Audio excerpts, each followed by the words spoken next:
শান্তি 10 ডিচেম্বৰ 2024 সাকাৰ মহাবাক্যৰ সম্পূৰ্ণ সাৰ কথা। মৰমৰ সন্তানসকল, তোমালোকৰ এই বাণীবদ্ধ গীতবোৰ হৈছে সঞ্জীৱনী ঔষধ। এইবোৰ বজালে উদাসীনতা আঁতৰি যাব। প্ৰশ্ন: অৱস্থা বেয়া হোৱাৰ কাৰণ কি? কোনটো যুক্তিৰে অৱস্থা বহুত ভাল হৈ থাকিব পাৰে? উত্তৰ: 1. জ্ঞানৰ নৃত্য নকৰে, পৰচৰ্চাত নিজৰ সময় নষ্ট কৰি দিয়ে, সেয়েহে অৱস্থা বেয়া হৈ যায়। 2. অন্যক দুখ দিলে তেতিয়াও তাৰ প্ৰভাৱ অৱস্থাৰ ওপৰত পৰে। অৱস্থা তেতিয়াহে ভাল হৈ থাকিব যেতিয়া অমায়িক হৈ চলিবা। স্মৃতিত থকাৰ প্ৰতি পূৰা ধ্যান থাকিব। ৰাতি শোৱাৰ পূৰ্বে অতি কমেও আধা ঘণ্টা স্মৃতিত বহা, পুনৰ পুৱা উঠি স্মৰণ কৰা, তেতিয়া অৱস্থা ভাল হৈ থাকিব।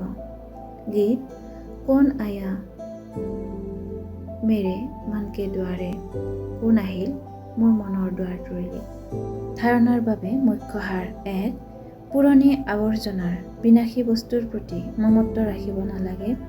পিতাৰ নিৰ্দেশনা অনুসৰি আগবাঢ়ি নিজৰ মমত্ব আঁতৰাব লাগে, নিমিত্ত হৈ থাকিব লাগে। 2. এই অন্তিম জন্মত ভগৱানক নিজৰ উত্তৰাধিকাৰী কৰি তেওঁৰ প্ৰতি উৎসৰ্গিত হৈ যাব লাগে। তেতিয়া 21 জন্মৰ ৰাজ্যভাগ্য প্ৰাপ্ত হ'ব। পিতাক স্মৰণ কৰি সেৱা কৰিব লাগে, নিচাত থাকিব লাগে। ৰেজিষ্টাৰ যাতে কেতিয়াও বেয়া নহয় তাৰ প্ৰতি ধ্যান ৰাখিব লাগে। বৰদান: প্ৰত্যক্ষ ফলৰ দ্বাৰা অতীন্দ্ৰিয় সুখৰ অনুভৱ কৰোঁতা নিস্বাৰ্থ সেৱাধাৰী হোৱা। সত্য যুগত সংগমৰ কৰ্মৰ ফল প্ৰাপ্ত হ'ব, কিন্তু ইয়াত পিতাৰ হোৱা বাবে প্ৰত্যক্ষ ফল উত্তৰাধিকাৰৰ ৰূপত প্ৰাপ্ত হয়। সেৱা কৰিলা আৰু সেৱা কৰা, লগতে আনন্দ পালা। যিয়ে স্মৃতিত থাকি নিস্বাৰ্থ ভাৱেৰে সেৱা কৰে তেওঁ সেৱাৰ প্ৰত্যক্ষ ফল অৱশ্যেই প্ৰাপ্ত কৰে।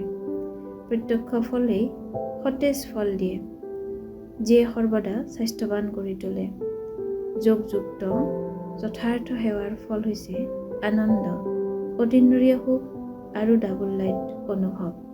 শ্লোগান: তেওঁৱেই বিশেষ আত্মা যিয়ে নিজৰ চলনৰ দ্বাৰা আত্মিক অভিজাত্যৰ ৰেঙনি আৰু মাদকতাৰ অনুভৱ কৰায়। সদায় সন্তুষ্ট হৈ থাকি সকলোকে সন্তুষ্ট কৰি সন্তুষ্ট মনে হ'বলৈ আজিৰ অব্যক্ত সংকেত। সন্তুষ্টতা হৈছে তৃপ্তিৰ চিন। যদি তৃপ্ত আত্মা নহয়, শৰীৰৰ বা মনৰ ক্ষুধা থাকে, তেন্তে যিমানেই প্ৰাপ্তি নহওক, তৃপ্ত আত্মা নোহোৱাৰ বাবে সদায় অতৃপ্ত হৈ থাকিব। মাৰ্জিত আত্মাসকল সদায় অলপ হ'লেও ভৰপূৰ হৈ থাকে।